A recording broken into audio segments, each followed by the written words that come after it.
오늘은 여러분이 너무나 잘 아는 김학철 교수님. 미리 오신 분들은 김학철 교수님하고 사진 찍었어요. 근데 저도 끼워줘서 저도 같이 사진 찍었는데 오늘은 김학철 교수님 소개 안 드려서 잘 알겠지만 연세대학교에서 공부하시고 연세대학교에서 학생들을 기도하시고 많은 책을 썼고요. 저희도 목회자들도 공부를 같이 하기도 했고, 특히 저는 EBS에서 강의한 것을 이제 책으로 낸 거, 고전으로 읽는 성서에서 마태복음, 그런 책이 참 소중하다는 생각이 들고, 저희가 목회자들이 공부한 거는 성스러움과 아름다움이 맞출 때라는 책을 가지고 아침 독서 모임에서도 했습니다. 뭐 잘잘법은 뭐 잘 아시니까 엄청난 인기를 끌고 있는 것이고, 오늘은 인문학으로 조명하는 성서라는 제목을 가지고 교수님께서 8시간 반까지 하시고 그룹으로 또 대화하겠습니다. 교수님, 제가 이제 교수님을 강사로 모실 수 있느냐 없느냐가 중요하거든요. 제가 능력 있는 사람으로 인정받느냐 못 받느냐. 제가 최재천 교수님하고 강사를 모셨더니 저를 다시 보는 분들이 있더라고요. 이대 최재천 교수님. 자, 김학철 교수님 나오실 때 환영해 주시기 인문학 열풍이 몇 년 전에 굉장히 불었잖아요. 미국 따라해서 그런 거죠. 그 다음에 제가 인문학 열풍이 한참 불 때 칼럼을 하나 뉴스에 썼습니다. 뉴스 매체에. 인문학 다음에는 명상 열풍이 불 거다. 근데 명상 열풍이 막 불었습니다. 이유는 제가 그걸 무슨 예언자도 아닌데 어떻게 하냐. 미국 하는 대로 그대로 따라하는 거예요. 인문학 열풍 분 다음에 구글이니 뭐 메타, 페이스북이니 다 명상 열풍 불고, 구글은 아예 그 이사 중에 한 명이 그 명상하던 사람이었잖아요. 그래서 근데 명상 열풍은 얼마 불다가 그만두더라고요. 솔직히 인문학이 왜 그렇게 열풍을 불었는지 사실 좀 웃긴 얘기입니다. 인문학이라고 하는 것은 사실 서양의 학문 영역에 속한 건데, 그것은 사실은 신학의 대비해서 나온 겁니다. 그러니까 후모니타스라고 하는데, 인문학 아르테스 후모니타스, 아르테스라는 건 art, 기술, 예술이라는 뜻이고, 후모니타스는 인간이라는 얘기인데, 이 art라는 말 여러분 잘 아시겠지만 예술로도 번역되지만 원래 기본 뜻은 기술입니다. 기술.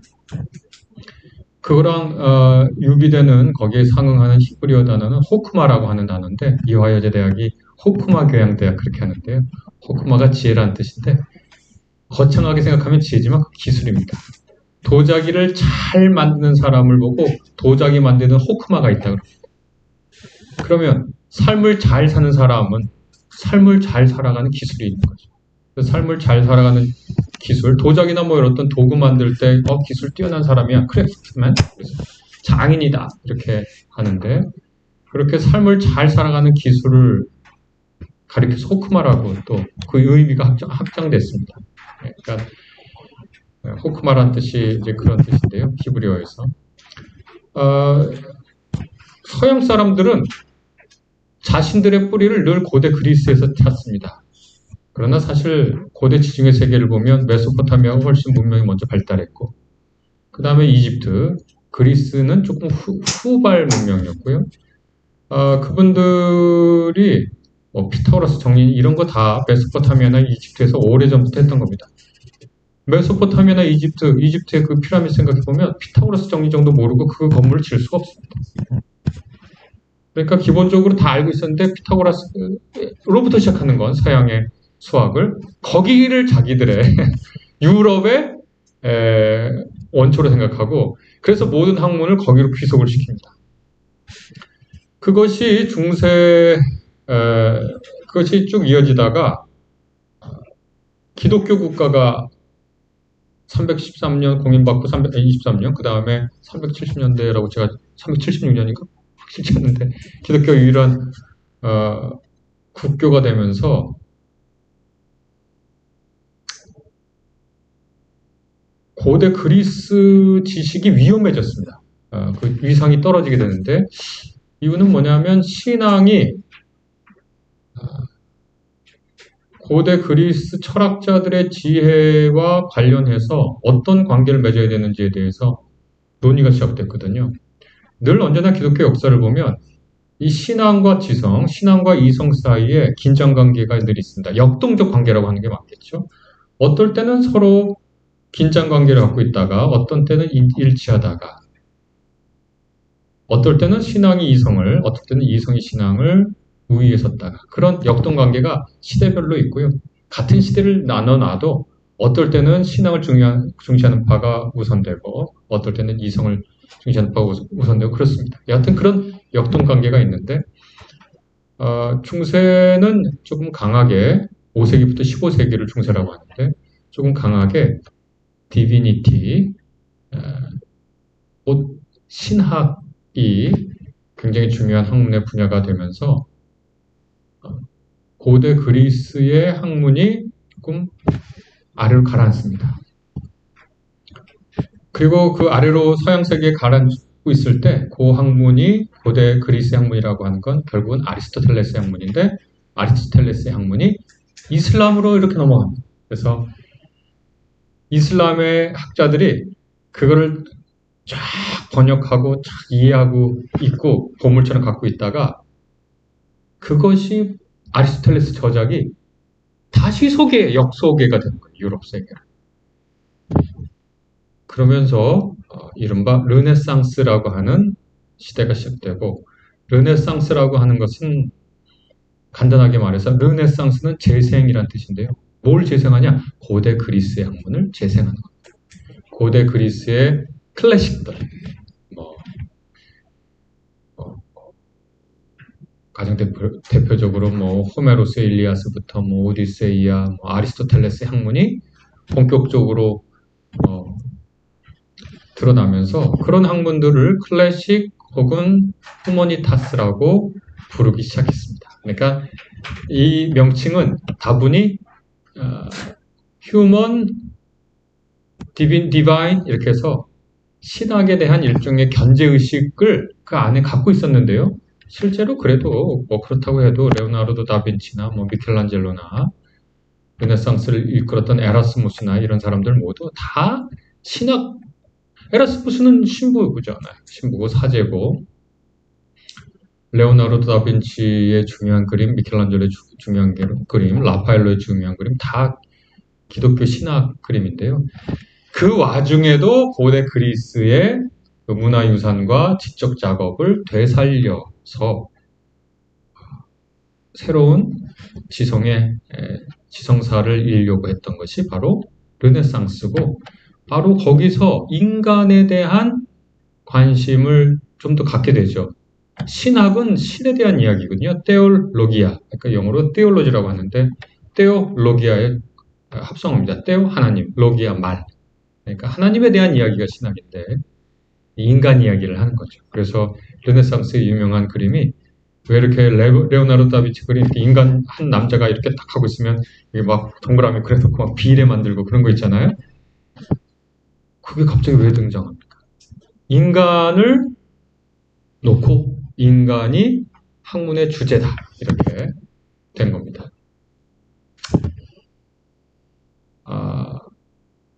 인간이 학문의 주제, 연구의 주제가 된 것이다. 이렇게 이제 어떻게 보면 과장해서 말할 수 있습니다. 왜냐면 여전히 신학은 죽지 않았거든요. 그때도.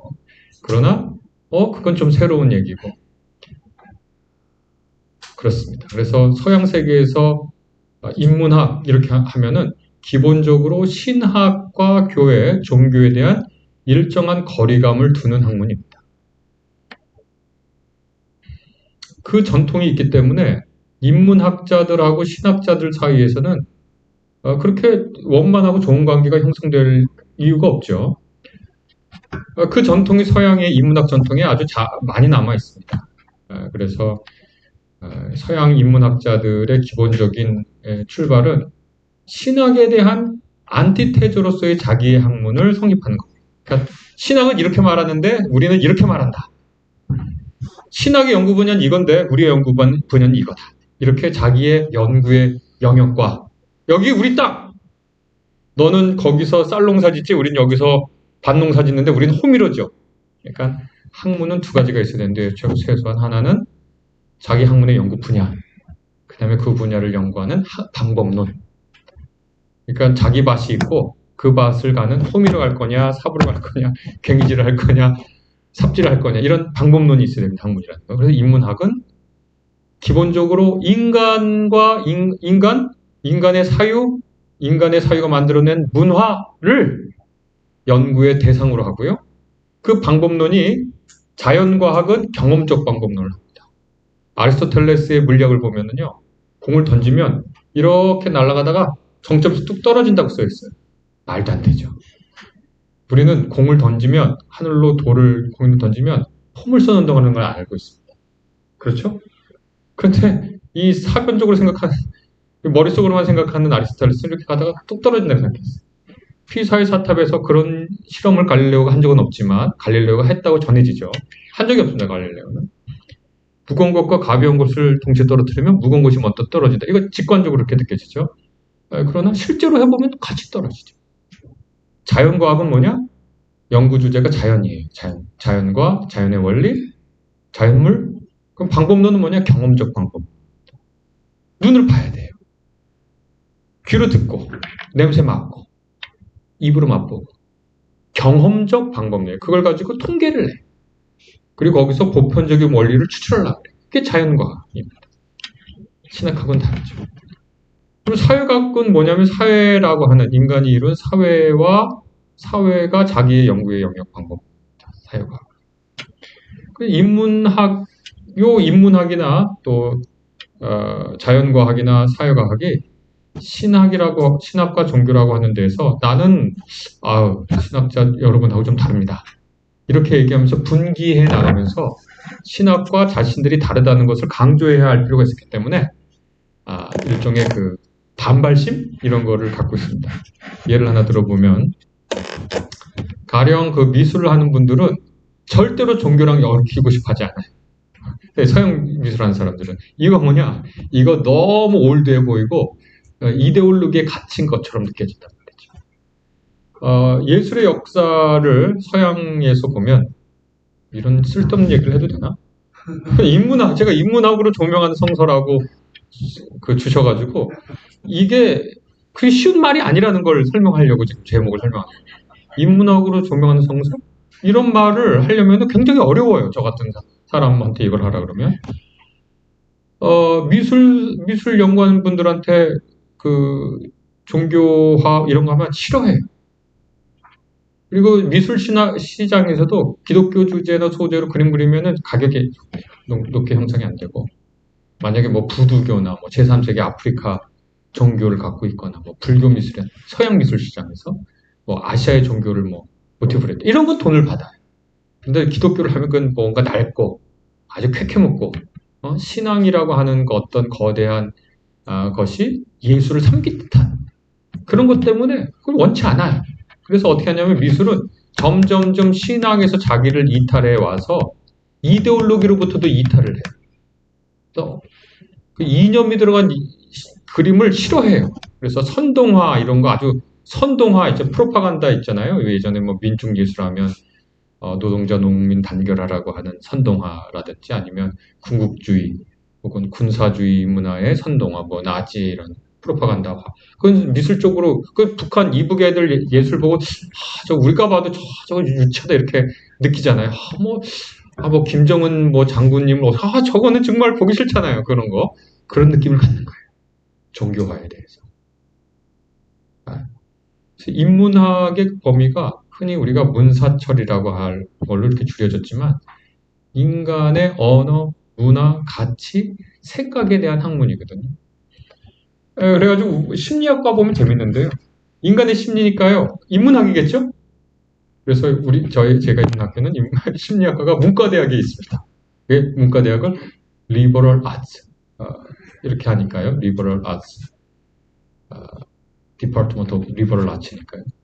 그런데 우리 학교를 제외하고는 대부분의 학교에서 심리학과는 사회과학과에 있습니다. 혹은 의대로 갈래? 아니면 공대로 갈래? 이렇게 하죠. 왜냐하면 요즘 심리학은 경험적 방법론을 쓰거든요. 인간을 대상으로 경험적 방법론을 쓰니까 그거는 분과대학이 있으면 안 됩니다. 그래서 그럼 인문학은 어떤 방법론을 쓰냐? 아까 대상 말했죠? 그럼 어떤 방법론은 이른바 사변적 분석적 방법론이라는 거, 비판적 방법론이라는 걸 씁니다. 사변적, 분석적, 비판적이라는 방법론을 사용합니다. 그래서 그 사변적이라는 하는 게 뭐냐? 어떤 천재적 개인의 통찰, 뭐 이런 것도 가능합니다.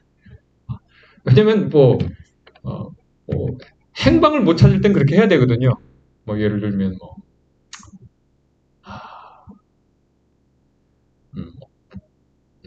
인간은 왜 우는가? 인간의 눈물 있잖아요, 눈물. 인간의 눈물, 인간의 웃음. 인간은 왜 웃는가? 여러분, 이거, 진화생물학자들이나 진화심리학자들이 굉장히 힘들어하는 질문입니다. 인간이 왜 웃는가? 인간이 왜 우는가? 눈물 있잖아요? 눈물을 크게 세 종류로 나눕니다. 하나는 반사적 눈물. 눈에 뭐 들어가면 눈물 나오는 거. 그 다음에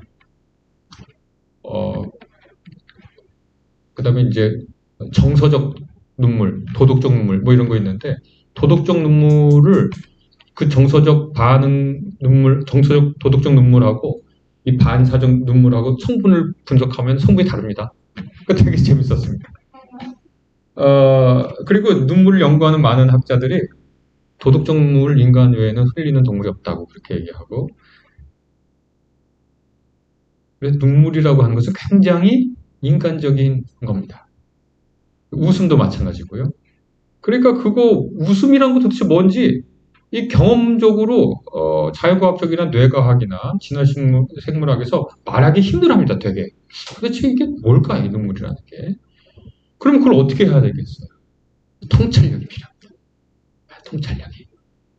사변적인 통찰력이라는 말인데 사변적.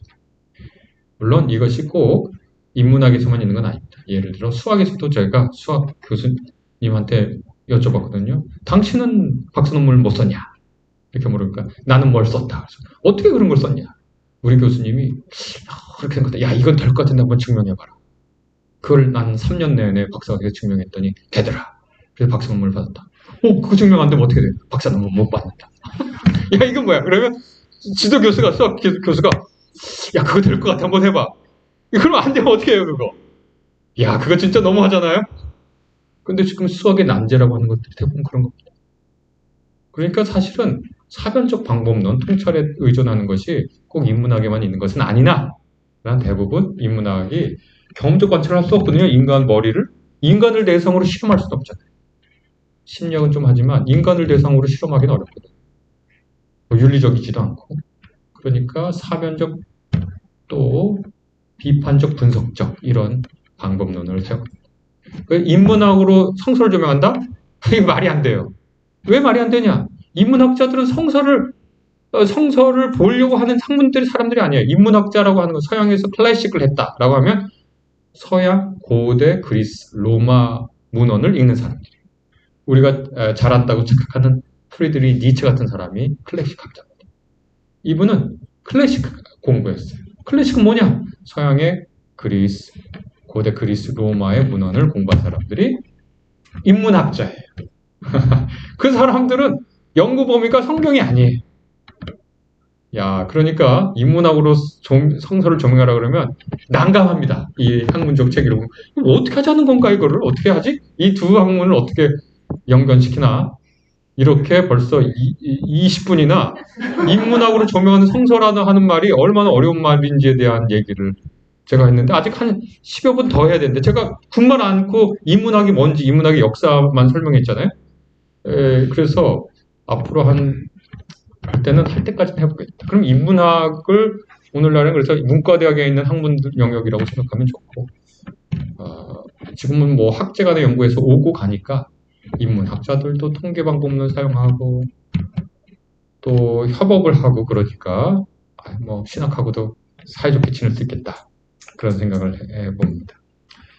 꽃밭에서라고 하는 걸 갖고 왔는데 제가 성서를 인문학자들이 이것을 읽으면 어떻게 읽을 건가 얘기해주고 이걸 보는 요 눈으로 성서 읽는 방법 얘기하고 있습니다. 이 꽃밭에서라고 하는 거 다 아시죠?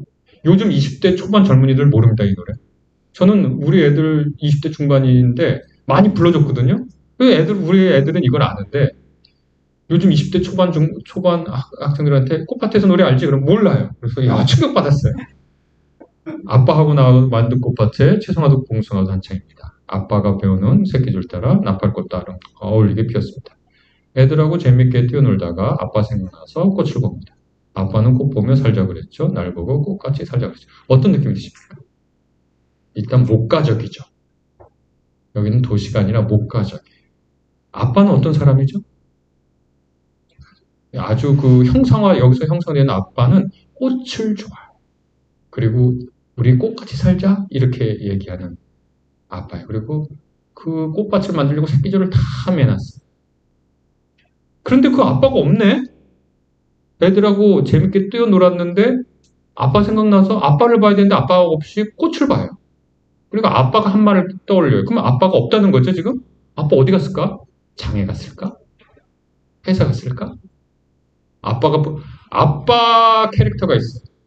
제가 지금 이 가사를 문학적으로 읽고 있어요. 아빠 캐릭터가 뭔지. 아빠가 있는데 아빠는 정말 참 목가적인 분인데 꽃밭을 만들고 새끼줄 매고 봉숭아 심고 채송화도 심고 새끼줄 따라 나팔꽃도 막 하고 그런데 아빠가 지금 없어. 아빠 어디 갔을까? 아빠 생각나니까 이 화자가 말하는 화자가 누굴까요? 누굴까요? 자녀죠, 자녀. 아빠라고 불렀으니까 자녀겠죠. 아들일까요? 딸일까요? 딸일 것 같아요.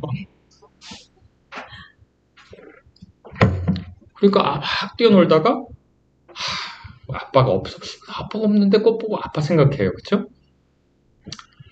참 아름다운 동요다.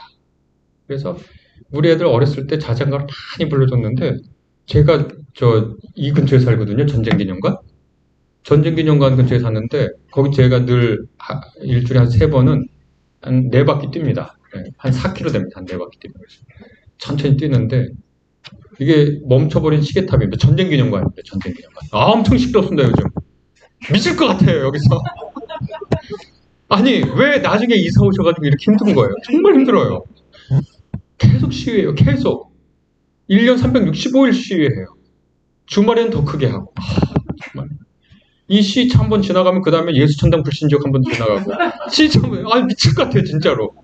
저 이사 갈 겁니다. 진짜로.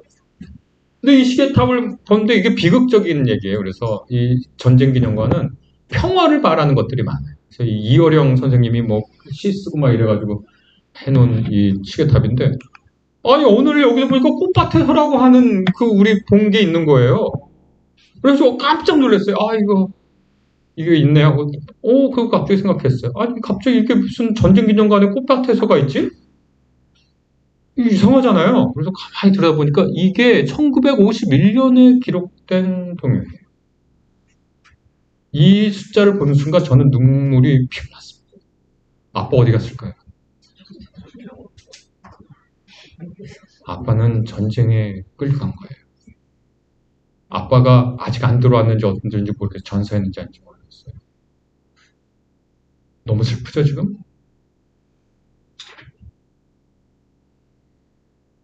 이거를 역사를 배경으로 놓고 가사를 읽으니까 아까 문학적으로 읽은 것도 그 나름대로 굉장히 아빠가 새끼줄 메어놓는 광경, 채송화 피고 봉숭아 피고 나팔꽃 피고 아름답구나. 아빠 보고 싶으니까 꽃 보고 애들하고 놀고 참 아름다운 장면이죠.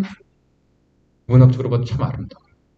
근데 거기 역사가 이렇게 들어가니까 눈물이 나요. 너무 비극이에요. 이런 일이 있어서는 안 되겠죠. 정말 여기 잘 갖다 놓는 것 같아요. 누가 갖다 놨을까? 이효령 선생님이 갖다 놨을까? 추적해보고 싶죠. 누가 갖다 놨을까?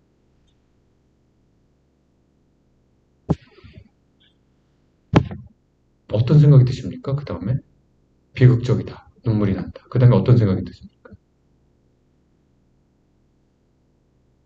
이런 일이 있어서는 안 되겠다. 이 아빠가 꽃 좋아하고 꽃같이 살자 그런 사람인데 전쟁에 나가서 총을 들었을 거예요. 이렇게 살면 안 되잖아요.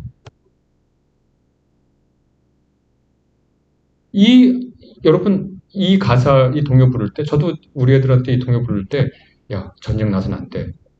꽃 심는 손으로 총 잡으면 안 돼. 이런 생각 한 번도 못 해봤어요. 그런데 이 가사 아름다워서 부르고 곡자 아름다워서 불렀는데 역사를 하니까 이 가사가 어떤 가사인지에 대한 이해층이 하나 더 생겼고 이 이해층이 하나 더 생기니까 일종의 메시지가 형성이 됩니다. 제가 지금 이 가사를 통해서 무슨 비평을 했냐면 문학 비평, 역사 비평, 이데올로기 비평을 했습니다.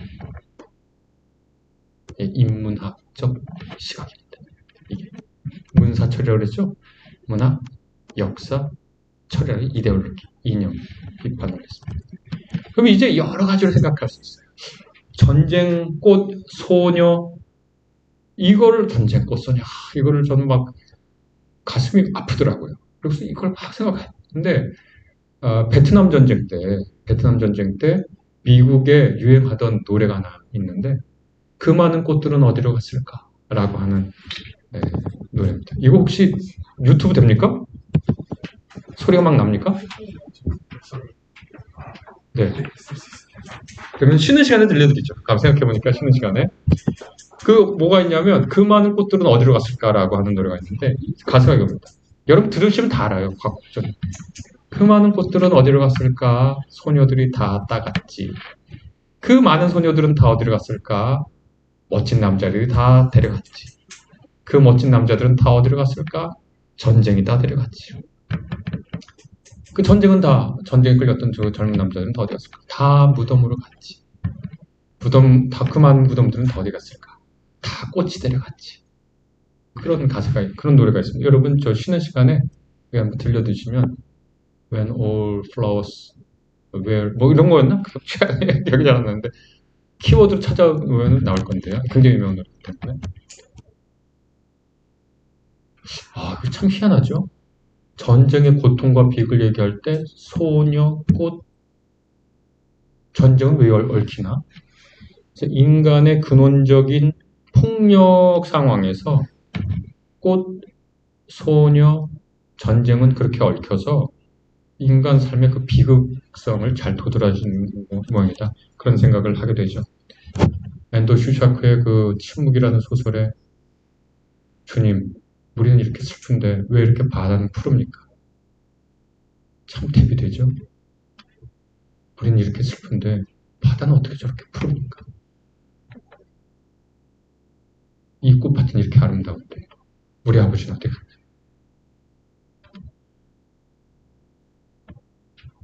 이게 인문학의 눈으로 이 동요를 읽은 겁니다. 이렇게 읽는 겁니다. 이게 성서를 이렇게 읽으면 인문학으로 읽는 겁니다. 근데 그래서 제가 말한 역사 비평, 문학 비평, 이념 비평, 그래서 포스트 모던 비평이라고 그랬는데 발화자에 초점을 놓고 역사가 이 본문의 역사적 배경이 뭔가를 그 밑에 깔고 글 추러 깔고 읽으면 역사 비평이라고 하는 것이 됩니다. 제가 이 생각을 한 건 딱 하나였어요. 1951년에 이게 기록됐네? 그때 언제지? 전쟁이었네? 전쟁이 이게 기록됐구나. 다 꽤 맞춰지는 거예요. 그렇죠? 딱 하나 1951년에 기록됐다는 거 딱 하나 알고 역사를 배경으로 놓고 읽을 수 있습니다. 네, 문학 비평이라고 하는 건 아까 아빠의 캐릭터를 형상화했죠. 그 다음에 화자가 딸일 것 같아요. 자식은 자식이야. 근데 딸 같아요? 아들 같아요? 그러면 왠지 딸 같아. 딸 같아요. 제가 물어보면 아들이라고 그러는 사람은 한 명도 없습니다. 다 딸 같아. 딸 같다 그래요. 그러면 화자 딸이에요. 그리고 꽃, 전쟁, 여인, 소녀 하면 제가 아까 말한 그 미국의 그 베트남 전쟁 때 그 노래 있죠. 왜 이거 인류의 공통된 심상은 그 비극과 아름다운 것을 옆에 놓는가. 쭉 그런 문헌들을 찾아서 옆에 놓고 본문에 대한 이해를 좀 더 심도 있게 하는 것. 이게 문학 비평의 한 형태고요. 포스트 모던 비평은 그래서 이것이 우리에게 무엇을 의미하는가. 우리는 이 본문 앞에서 어떤 윤리적 태도를 취해야 되고 어떤 행동을 하라고 우리에게 촉구하는가. 이런 것에 초점을 맞추고 읽는 것을 우리가 청중과 독자를 강조하는 그런 비평이다. 이렇게 읽으면 인문학으로 읽는 성서비평이 되겠는데, 이것은 제가 이제 신약학으로 박사를 했는데 신약학 하는 사람들이 늘 하는 겁니다. 저는 여기서 주로 뭘 했냐면 사회 정치학적 비평으로 시각으로 마태복음서를 읽었거든요. 마태복음서를 이렇게 놓고 그 밑에 뭐를 깔았냐면 로마 제국, 당시 로마 제국에 프로파간다를 깔았습니다. 무슨 말이냐면 1세기 때 마태복음서 기록될 때 어떤 때였냐면 역성혁명이 일어났던 때입니다. 그전에는 아우구스투스, 율리우스 시저, 율리우스 카이자르, 다시 말해서 옥타비아누스 가문이 황제였는데 이게 70년 이후로 베스파시아누스 가문으로 왕조가 교체가 돼요. 그러니까 가문이 달라졌어요. 그러면은 뭐가 필요하죠? 정당성이 필요합니다. 왜 이 가문이 아니라 이 가문이 통치해야 되는가?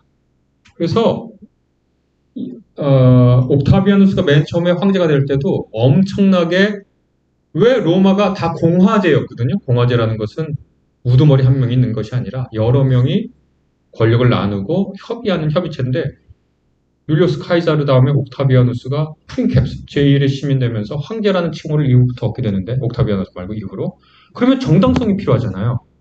아니 왜 우리 다 권력 나눠갖고 협의했는데 이제 황제가 된다는 거야? 로마 사람들은 황제 정말 싫어했습니다.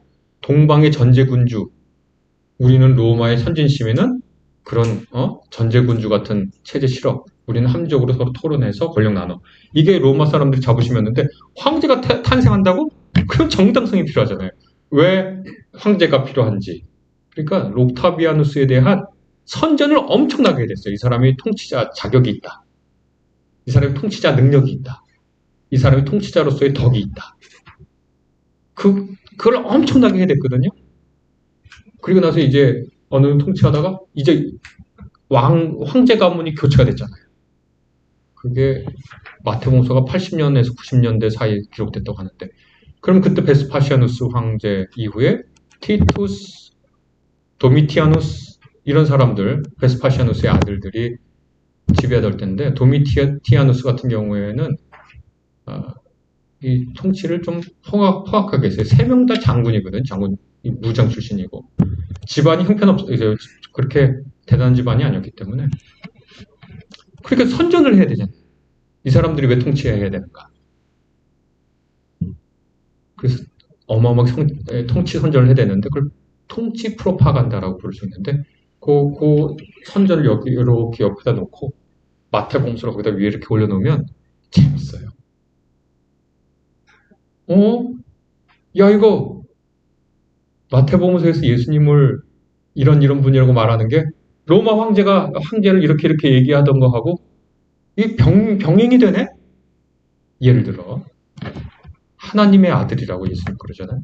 마태복음서에. 흔히 그거를 원래는 그리스어로 하면 호휘오스 투 데우 이렇게 하거든요. 호휘오스 아들, 투 데우 하나님의. 그래서 호휘오스 투 데우 그래서 네 단어. 그런데 희한하게 마태에는 3번 정도 2단어 하나님 아들이라는 게 나와요. 히오스 데우. 정관사가 빠져요. 희한하네. 이거 왜 그러지? 도미티아노스한테 디비 필리스 이렇게 딱 2단어로 하나님의 아들이라 디비 하나님 필리스 아들이란 뜻이거든요. 그렇게 돼. 이거 되게 희한한 로마 황제에 대한 칭호거든요. 근데 다른 복음서에 없는데 마태복음서에 그게 3번 나와요. 그럼 이거 마태복음서 저자가 우연히 이렇게 썼다고 하긴 이상해.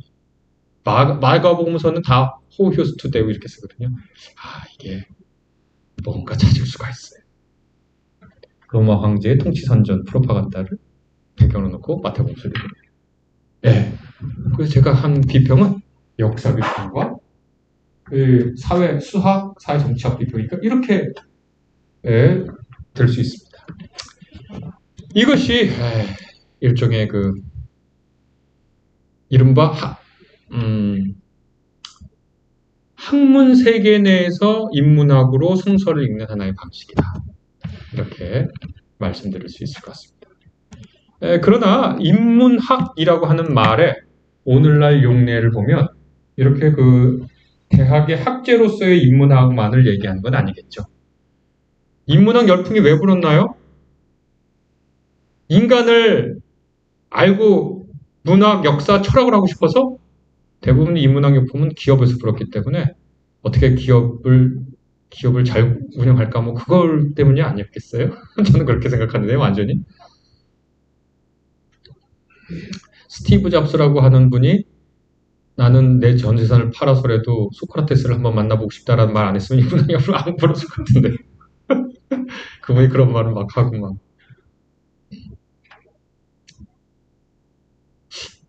왜 했나? 우리나라가 인문학 열풍을 수용할 때 과연 대학에 있는 체제로서의 문학 자체, 역사 자체, 그 다음에 철학 자체에 대한 관심 때문이었나?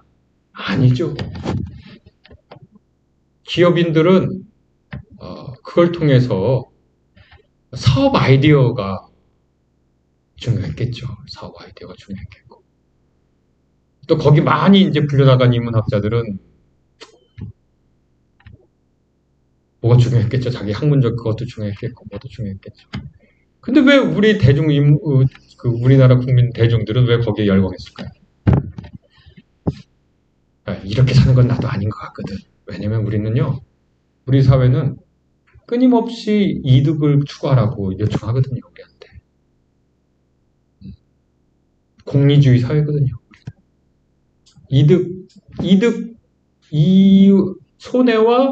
이득과 손실에 따라 움직이잖아요. 우리 전체 사회가. 이념이 더 중요한지는 모르겠는데, 이게 정치적 얘기는 아닙니다만, 이득과 손해에 따라 움직이잖아요. 이득과 손해. 그것도 경제적 이해와 손해에 따라 움직인다. 그런 거 생각해보면 우리가 그렇게 움직이는 건 알아도 참 부끄럽죠. 예전 속담에 호랑이가 고기 먹는 건 알아도 대놓고 먹지 않는다. 그게 이제 유교식 체면 문화일 수는 있지만 좋은 거죠. 좋은 면이 있죠. 왜 좋냐? 우리가 다 인간적인 욕망과 내 머릿속에 있는 욕망, 내가 원하는 거 다른 사람 앞에 솔직히 말해놓기 부끄러운 것들 많잖아요. 여러분 머릿속에, 우리 마음속에 내가 원하는 것들을 가감없이 다 이 앞으로 이렇게 프로젝트 하는 뭔가가 내 머릿속에 있다 그러면 빨리 끊고 싶잖아요, 장치를. 너무 속되고 너무 형편없으니까 이거 빨리 끊고 싶잖아요. 우리가 알죠. 우리가 내놓기 힘든 우리의 부끄러운 면이 있는데 노골적으로 내놓을 수는 없죠. 기영도 시인이라고 기영도라는 시인이 있는데 그분이 쓴 시 중에 질투는 나의 힘이라는 시가 있는데 여기 연세대 앞에 굴다리 있잖아요. 아마 거기서 왔다 갔다 하셨던 모양인데 기영도 시인이 저 연세대 앞에 나왔으니까 이분 시에 보면 재밌는 게 있습니다. 할 일 없이 쏘다니는 개처럼 자기도 쏘다녔다는 거예요. 그래서 가만히 길가에 자기가 서가지고 내 희망의 내용이 뭔가 생각해 본 거예요. 내가 바라는 것의 내용이 뭔가. 내 바라는 것이 뭔가 생각했더니 질투밖에 없는 거예요. 누구를 질투하고 뭘 질투하고 뭐 갖고 싶어하고 내 희망의 내용은 질투뿐이었구나. 질투는 나의 힘. 질투는 나의 힘. 시제목이 창피하잖아요. 우리의 욕망이 창피하잖아요.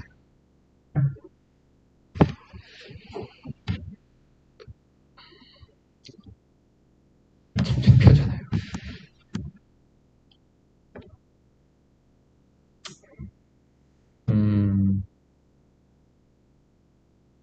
훌륭한 사람이 되라는 말이 낡아버렸잖아요. 훌륭한 사람이 되라는 말이 낡아버리고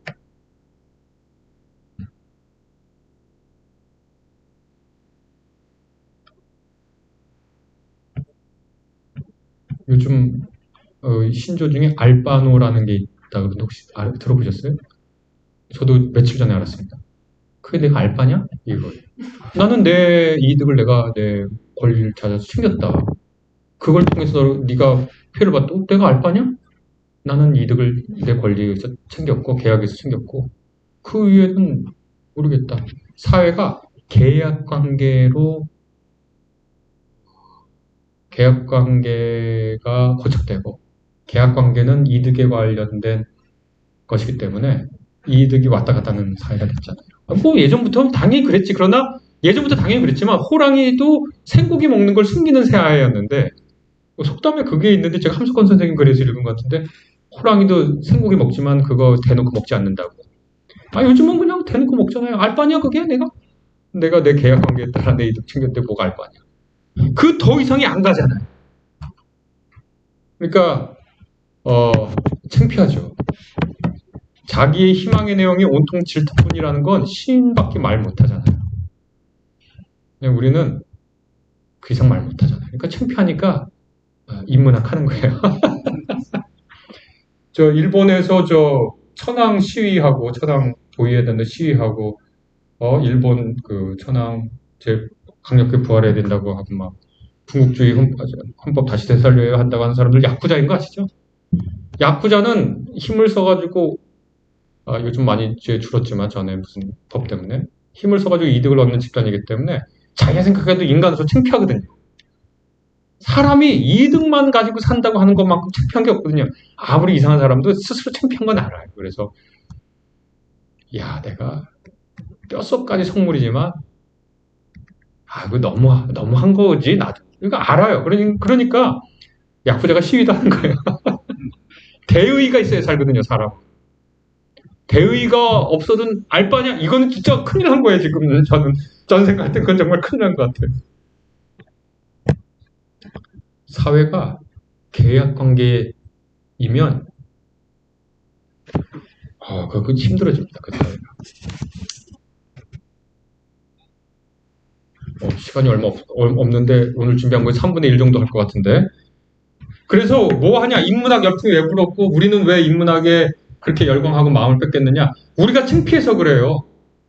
관계는 다 계약 관계, 이득을 쫓는 계약 관계고, 아무것도 우리 삶을 살라고 하는 하늘을 스치는, 잎새에 스치는 바람, 하늘을 우러르는 게 하나도 사라져버렸거든요. 하늘을 우러러 한 점 부끄러 먹기를 잎새에 있는 바람에도 난 괴로워했다가 없거든요. 하늘을 우러르지도 않고 잎새에 바람이 불어도 나 알바냐 내가? 이러는 사회에 뭐가 부끄러움이 있어요? 이 사회에 부끄러움이 없죠.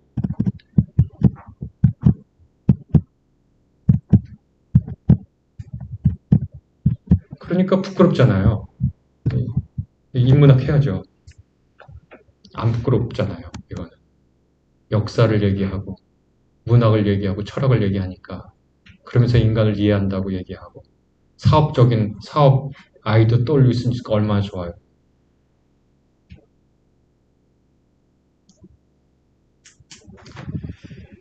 네, 이게 리딩이라고 하는 사무엘 박백이라고 하는 분의 작품인데 이분이 유대인입니다. 1930년대생인데 어렸을 때 나치에 의해서 가족이 전부 다 그 유대인 수용소에 갇히게 됐는데 이 사무엘 박이 그림 그리는 재주가 있었는데 어렸을 때죠. 30년대생이니까. 참 유대인들 대단해요. 애가 그림에 재능이 있으니까 그 굶어 죽고 삐쩍 마른 유대인들이 이 어린이를 위해서 전시회를 열어줬습니다. 참 대단하죠? 그리고 이제 꾸준히 성장해가지고 노인이 되셔가지고 그림을 그렸어요. 아마 이때는 뉴욕에 있을 때, 미국 뉴욕에 있을 때 그림 같은데 이분은 평생 그 유대인 그 수용소에 있었던 것이 트라우마이기 때문에 그림이 초현실주의 그림을 그려요.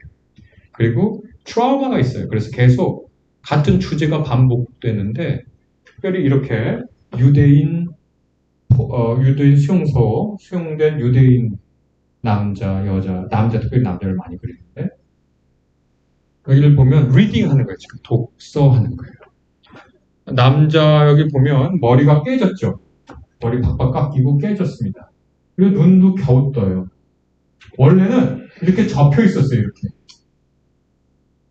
원래 이렇게 접혀 있었어요. 왜 우리 저 사람이 이렇게 접혀 있잖아요. 그 혹시 그 기분 아십니까? 사람이 접혀 있는 기분. 사람이 이렇게 당당하게 펴 있는 게 아니라 사람의 삶의 의지가 꺾여서 사람이 접혀 있어요. 접혀 있었어요. 그러니까 생존 의지가 없어요. 살고자 하는 의지가 없는데 천사가 펴줬어요. 천사가 이 사람 얼굴을 펴줘요. 이게 이렇게 접혀 있는데. 그리고 근데 이 천사가 보니까 날개가 다 찢어졌어. 천사도 고통받은 존재예요. 근데 이 고통받은 존재인 천사가 완전히 삶의 의욕을 잃고 머리는 깨지고 눈도 가까스로 뜰까 말까 한 사람의 접혀있는 얼굴을 펴줘요. 그리고 옆에 있는 이 여인은 천을 갖고 와서 이 남자를 덮어주는 것도 같아요. 이 남자는 간신히 눈을 뜨고 있습니다. 여기 죽은 듯한 시체와 같은 손이 하나 있습니다. 이 남자의 손 같기도 하고 아닌 것 같은데 죽음의 푸른 창백한 빛이 나요. 이 책은 누가 받쳐주느냐? 밖에서 다른 손이 이 책을 받쳐줍니다. 그리고 읽으라. 참 대단한 그림입니다. 여러분 이렇게 완전히 죽어있는 사람, 삶의 의지를 완전히 상실한 사람을 이렇게 야 일어나라 하고 일어나라로 말한 사람도 다 깨져 있는 거예요. 천사인데도 날개 다 부서지고 깨지고 천사도 간신히 있는데 일어나 하고 얼굴을 이렇게 펴주면 맨 먼저 뭘 해야 될 것 같습니까? 한국인들은 뭘 하죠? 밥을 줘야죠. 밥을 줘야죠. 야 먹어라. 사람이 떡으로만 살 것이 아니요 하나님의 말씀에 입에서 나오는 모든 말씀을 살 것이다. 우리는 그렇게 말하는데 야 먹어라 이렇게 하는데 여기는 하나님의 말씀을 갖다 줘요. 너무 충격적이지 않아요? 아니 힘들어서 삶의 의지를 다 꺾은 사람 앞에서 그 사람의 얼굴을 간신히 펴주면서 맨 처음 하는 게 뭐냐면 읽어라. 무슨 책이겠습니까? 성경이죠. 읽어라.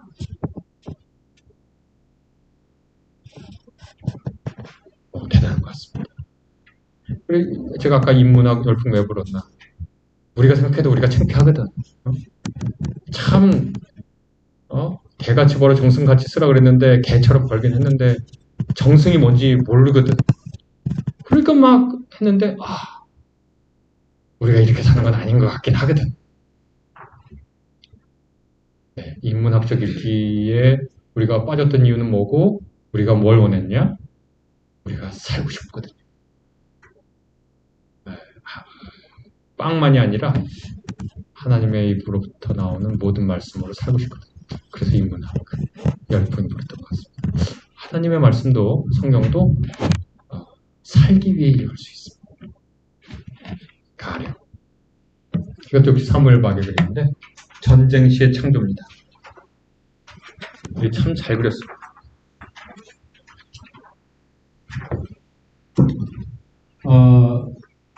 역시 똑같이 유대인 포로죠. 포로고 옷이 다 헤어졌어요. 헤어지고 여기 포탄 터지지 않는 불발탄들이 있고 포탄에 맞아 떨어진 자국 여기 떨어져 나가고 온갖 잔해들이 있습니다. 미켈란젤로의 아담의 창조 패러디한 거죠? 하나님은 어디 있냐? 하나님은 포탄이 맞아가지고 벽이 깨졌는데 벽이 깨져가지고 빈 공간에 빈 공간은 없는 겁니다. 없는 데 있어요. 하나님이. 너무 재밌죠? 하나님이 없는 데 있어요. 있는데 없는 게 아니라 없는 데 있어요. 없는 곳에 있잖아요. 만약에 벽이 있으면 하나님 없습니다. 벽이 있으면 하나님이 없고 포탄에 맞아서 벽이 부서지니까 부서진 없는 벽에 하나님이 있습니다. 요 뒤에 공장에서 굴뚝에서 연결 나왔는데 그걸 더블 요드라고 합니다. 요드라고 하는 것은 히브리어 알파벳 중에 요드가 있습니다. 더블 요드는 유대인들이 하나님을 나타내는 표기입니다. 하나님을 야훼라고 하죠. 그거를 히브리어 테트라그라마타라고 그러는데 네 글자어라고 말하면서 애들로 말하거든요. 그게 요드, 헤이, 바브, 요드입니다. 헤이, 바. 그래서 그래서 요드가 두 개 들어갑니다. 더블 요드예요. 요드가 두 개 있어요. 하나님이 지금 유대인들 그 시체 가스실에서 유대인들 시체 막 태우는데 거기 연기로 나와. 유대인들 안 태우면 하나님 없어. 유대인들 태우는데 하나님 연기로 나와. 포탄 맞아서 떨어진 빈 공간에 없으니까 있어. 없이 계셔요, 하나님. 하나님이 있다고 하는 것은 여기 안 떨어진 벽에 걸린 이 장갑 같은데 있는 거죠. 그럼 잘 그렸죠? 이게 왜 전쟁 시의 창조냐?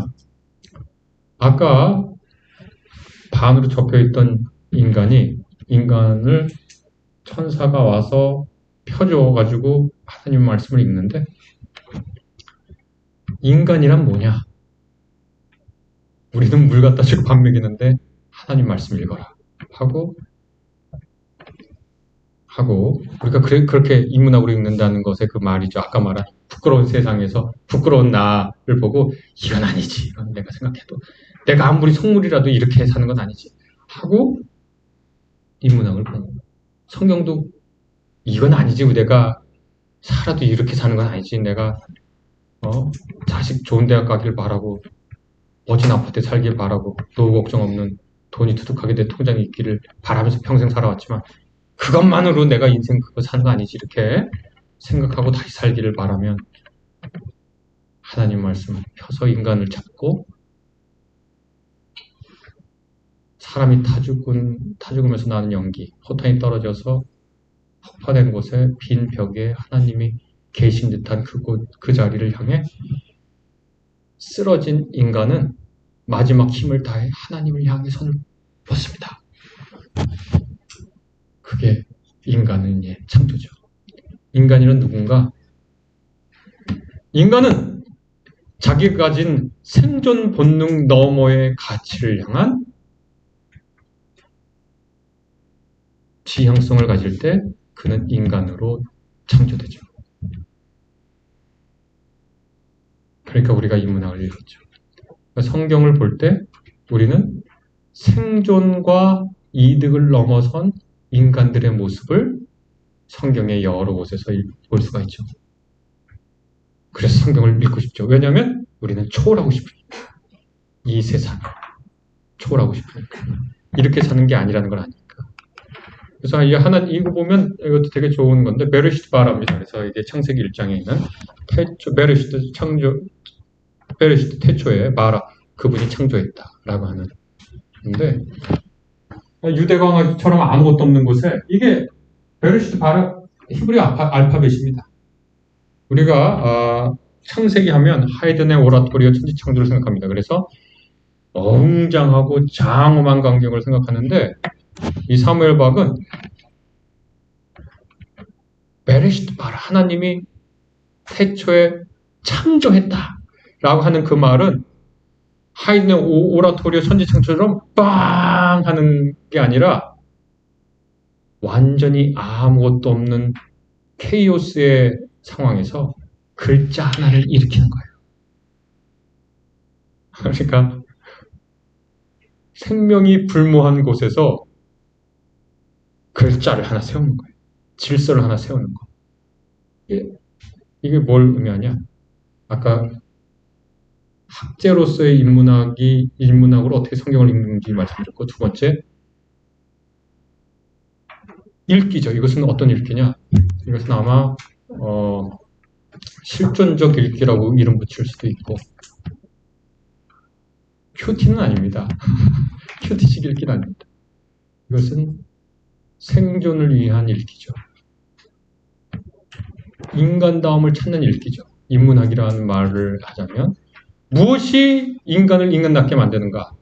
그가 접혀져 있을 때 펴서 하나님의 말씀을 읽고 온갖 비극이 난무하는 그곳에 마지막 남은 힘을 짜내어 하나님을 향해 손가락을 펼쳐서 그분을 향해 나아가려고 하는 그걸 읽고 싶은 거죠. 성경에서. 이 세상 이야기 알려면 왜 그러겠습니까? 성경적 투자 원칙 이런 거 강의하는 분들이 있던데 그거는 투자책을 봐야지. 왜 성경책을 봅니까? 아니 바보 같은. 그럼 성경적 물리학도 있겠네? 와 성경을 완전히 이게 아주 맛있는 페퍼민트 차인데 이거를 휘발유 통에 넣으면 되겠습니까? 세계 최고급의 루아 커피가 있다고 하는데 그 루아 커피를 내 차 휘발유에 넣으면 되겠습니까? 이런 바보 같은 일을 하는 거. 성경은 우리에게 접혀있는 너여 읽어라. 그대여 읽어라. 네가 가진 모든 힘을 다 짜내서 손가락 힘 모아서 하나님 향해 손끝을 펼쳐라. 그렇게 살아간 사람들의 이야기를 내가 너희에게 들려준다. 하나님 만난 이야기들을 아브라함부터 쫙 하는데 기껏해서 그걸로 투자 방법을 알겠다고? 충격을 받는 거죠. 충격을 받는 거죠. 야, 진짜 제 연구실에 걸려있는 그림입니다. 인터프리테이션. 마치 이 유대강의 같이 아주 아무것도 없는데 이 열쇠 가지고 하나님 말씀 풀면 황무지가 장미꽃같이 핀 꽃을 볼 때 즐거움의 노래 부르고 우리의 척박한 인생에도 이 말씀을 통해서 황무지 같은 우리 삶에 주님의 꽃밭 이루기를 기대하는 게 그리스도인이죠.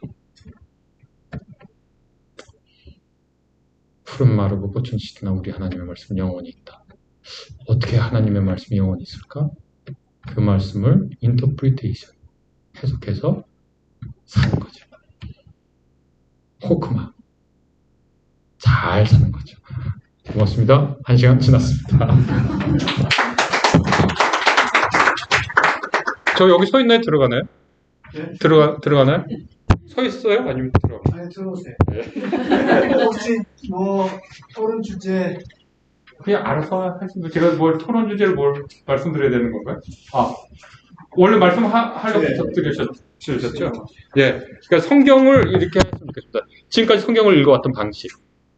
근데 오늘 제가 그냥 부족하지만 드리는 말씀을 통해서 내가 이렇게 읽어왔는데 어떤 부분은 내 생각을 좀 고쳐야 되겠다. 혹은 이건 내가 좀 잘못된 읽기 같으네. 다른 하나는 이건 내가 이렇게 읽어봤는데 김학철 교수가 하는 거 외에 이런 부분은 더 강조해서 얘기할 수 있겠다. 이 두 가지 주제면 될 것 같습니다. 하나는 내가 지금까지 읽어왔던 방식이 있는데 제가 오늘 말씀해드린 이 강연을 듣고 이런 부분 내가 좀 수정해도 되겠네. 혹은 보충하고 싶네. 혹은 내가 고쳐야 되겠네.